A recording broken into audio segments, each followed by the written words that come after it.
I have been studying the Finternet for quite some time now, ever since the BIS has released this. And what's crazy about this is you can really kind of look at this image and tie it back to everything that we have been learning about regarding DLT and blockchain based adoption, how this entire vision of the Finternet, or in my opinion, the Internet of Value, will really kind of be realized in, and we're going to be addressing it. So welcome to the channel, everyone. My name is Nick. For those that are new to the channel, hopefully by the end of this video, you do become a subscriber. If we take a quick look at the Finternet diagram yet again, we could see at the top, we have the applications, we have the full breakdown of the token managers, we also have the trust and value added service providers, and then at the heart of all of this, beyond just the users, we have the unified ledgers. Now, remember what the unified ledger actually is. Everyone looks at this and saying like, oh, that's it. The XRP ledger is useless. Hedera is useless. All of these, DLTs in this space are useless. No, the unified ledger is one ledger that connects all ledgers, which means, yes, the XRP ledger, Hedera, all of them will be interconnected within that unified ledger. And this is also utilizing something like Quant with Overledger. But this is through the Unified Interledger Protocol, where you have tokenized equities, real estate, deposits, central bank money, all of that. And this is how we really kind of realize in not only just the Internet of Value, but it's the entire digital economy that is being created through this space. And the thing that really kind of just drives me crazy about this is if we go back just a couple years ago, and this is for those that have been around this space for a while. If we go back to even 2020 to 2021, and we saw the BIS, which is the central bank of central banks, post something like this and give us a breakdown of this new internet of this new, I don't even want to call it the Internet of Value. We'll just call it this new financial system, because that's what they also called this. They called this the financial system for the future. If we go back to that time, and if we saw the BIS post something like this, do you know how crazy this space would be? It's kind of crazy that we have now become numb to these types of announcements. But if we go back a couple years ago, like these types of, documents and announcements, they were unheard of. Which also shows us just how close we're finally getting to the big finale, the AKA rollout of this new system. But the reason why I bring this back up and the reason why I talk about this is I want to address a few things that I saw on X. And this actually goes back to what Anderson has been pushing out regarding the BIS Innovation Hub projects. We have looking at the BIS Innovation Hub projects, no new projects will focus on interoperability, but there are 8 ongoing projects, and amongst those 2 are focusing on interoperability, Project Enbridge and Nexus. Enbridge has built their own shared ledger, while Nexus is focusing on connecting domestic real-time payment systems. I've stated before that if there's one place Ripple could be involved, in my opinion, when it comes to interoperability, it would be Project Nexus and Project Icebreaker. For those wondering, Enbridge is a permissioned EVM compatible shared ledger that the BIS built for use amongst central banks and banks to use. It's not based on the XRP ledger. It's not all displayed clearly in the report. I mean, Ripple must be at the BIS Cross-Border Payments Interoperability and Extension Task Force for a reason. Link to image connecting them to domestic real-time payment systems in the next tweet. Now, here we actually have the BIS Innovation Hub announced its first 6 projects for 2024 work program. We have safety and security, green finance, and next generation financial infrastructures. We have the Innovation Hub completed 12 projects in 2023, and 8 more are ongoing. All of this is, again, around tokenization and the digital financial system as a whole. But also over here, we have Fuse. And this is just all of the projects that are going to continue to develop this year, and they give us a breakdown of all of them. We also have the 2023 projects as well. But then down here, we have Ripple and domestic real-time payment systems. This is actually a link to a post by Anderson regarding those connections, which I don't think that you guys need to even see it because we are aware of those connections. But also over here, we have, you can call both projects correspondent bank killers. I'm sure Diamond is not happy, aka Jamie Dimon from the JP Morgan, but it's just the way of the world. And here we have with Project Enbridge, the number of steps can be significantly reduced by allowing direct bilateral connectivity between the payees and the payers. Local banks supported by interoperability with participants' domestic payment systems. As such, cross-border payments on the platform developed for Project Enbridge can be. Now, I do agree with Anderson here, where we have Ripple already working with the BIS. Like, why are they working with the BIS? Well, we actually kind of get a hint at what they're really kind of doing. Over here, we have Ripple and the BIS collaborate to investigate CBDC technologies. That's what the announcement really kind of was worded like. But also within that announcement, we have Ripple and the BIS Innovation Hub will join forces on a project to actively assess the interoperability of diverse CBDCs utilizing Ripple's technology. Importantly, the collaboration will utilize the decentralized XRP ledger, a blockchain platform accommodating various currencies and assets, in conjunction with Interledger, a protocol facilitating payments across assorted ledgers and networks. Now, one thing that I have been openly talking about, especially even on X, and I did put out a post regarding this just recently, actually, I said CBDCs, which are just government issued stablecoins on private ledger technologies, are walled gardens and require a decentralized bridge asset in order to be used properly. And this is where we really kind of look at XRP and the XRP ledger. But also, we already have confirmation that Ripple is working with the BIS on interoperability of CBDCs utilizing Ripple's technology. And it's kind of crazy that people still really look at this announcement and they're like, all right, whatever, who cares? XRP's still at like 50 cents or whatever. Listen, as we look at what's happening here, we need to focus on these types of connections and these types of announcements, because it's giving you a glimpse at what's happening behind the scenes. And by the way, just real quick, an example of how long these types of things happen, or how long they actually take. Big shout to Anderson for this again. This is why you shouldn't necessarily equate things taking a long time with failure. In November of 2017, Ripple held a meeting for a dozen central banks in New York where the IMF were present. At the meeting, Ripple gave an example of Ripple solutions connecting the following banks, payment systems, and networks. Amongst networks, Mohaloop was given as an example. It uses the Interledger protocol for interoperability for connecting money mobile providers. Mohaloop was launched as a nonprofit in May of 2020.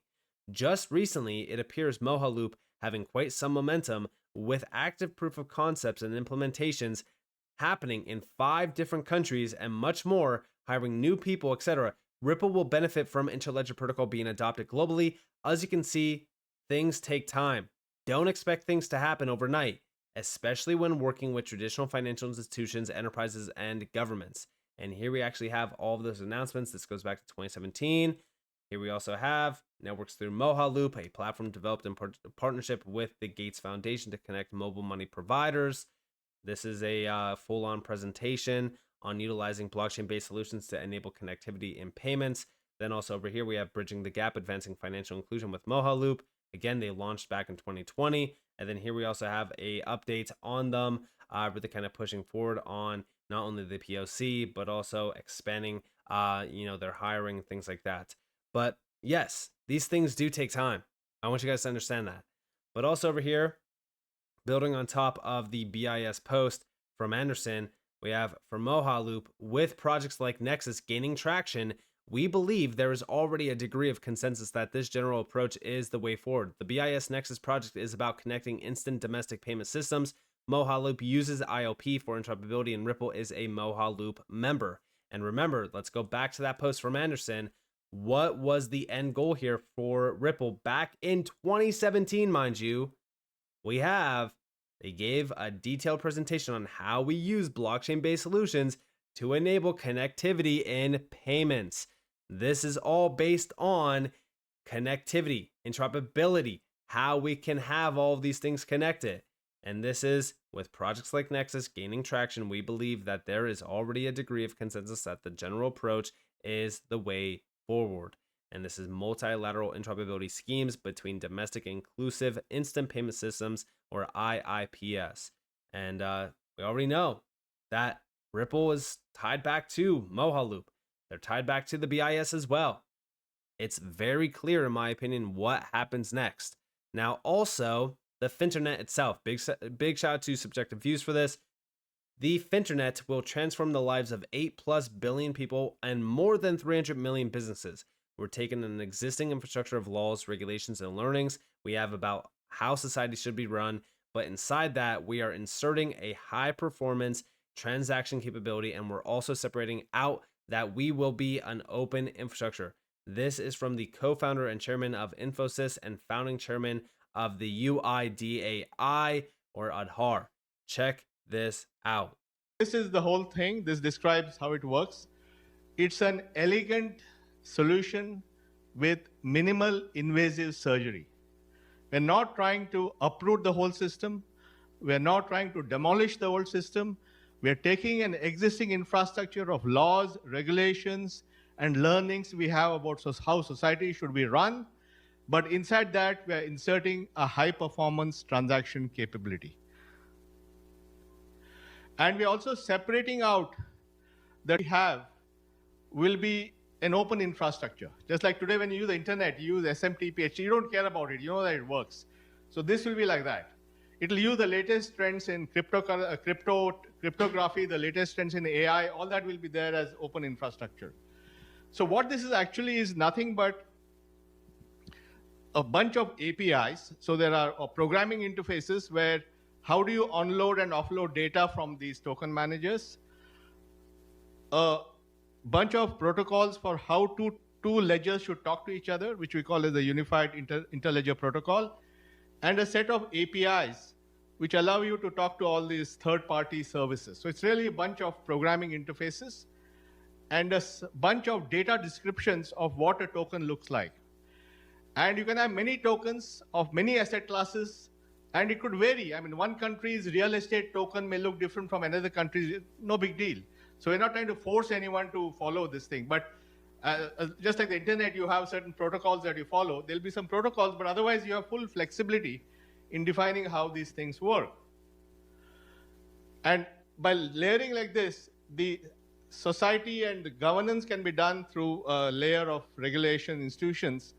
The technology can keep innovating. So the technology can get better and better. The ledgers can get better. The ledgers can become faster. New ledgers may come. That's independent of the rules of business that you have at the higher level. And of course, users will have a lot of freedom to do things. So we think this can have an impact on wealth building, access to credit, insurance, new asset quality, new asset categories, cross-border payments, and so on. So all of them are now going to benefit from this infrastructure. And it allows market actors to get into new markets. Because if I want to now start lending in some other market, I can just take advantage of this. So actually, it will lead to market expansion even as it leads to better benefits for users. We believe that this can transform the lives of everybody on the planet. And, you know, this is kind of giving you a glimpse that it's going to affect everyone. This is a global approach. This is a new global financial system essentially rising. And I just want to finish this video off with the fact that, you know, as we do start to see really the rise of this new infrastructure, remember who has been creating this infrastructure. It's already here. We don't have to wait for that. I've always said this, and I'll continue to say it in every single video just so that I really kind of hope everyone gets the point of this. We don't have to wait for things to be built. They've already been built. As we look at Ripple, as we look at Quant, as we look at Hedera, as we look at all these great projects, the technology, the infrastructure, it's already there. As we think about institutional use cases, already built. They've been around this space for a while. They are aware of the technology. They're aware of how it works. The only thing that we are waiting for is regulations. That's it. That is it. Which means, unlike the dot-com bubble, where you had, you know, the massive crash, and then from that point on, you started to see the winners rise. It took a very long time for the dot-com bubble bursting, and then those, you know, blue chips actually rise up again. I don't believe that we are going to witness the same sort of price movement, which means no, we're not going to have to wait, years to see, positive change in terms of prices. Because guess what? Everything's already there. Everything is already, developed. It's already, it's already ready to go live once we have regulations. So as we really kind of look at what's happening here, all we have to do is be patient. And I understand how challenging that it is, right? I understand how hard like certain things are in this space. Discipline. You have to be mentally disciplined. You have to be patient. We are going to witness one of the most historical changes around our global monetary system. We have yet to actually upgrade the rails at which money is flowing on. And those rails will be digital rails. DLT and blockchain will power those rails.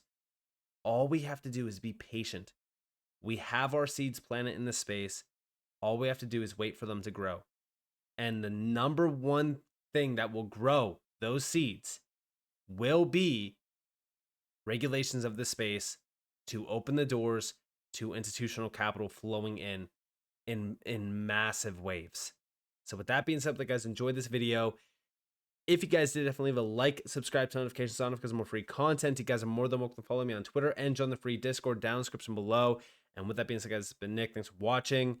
Peace out.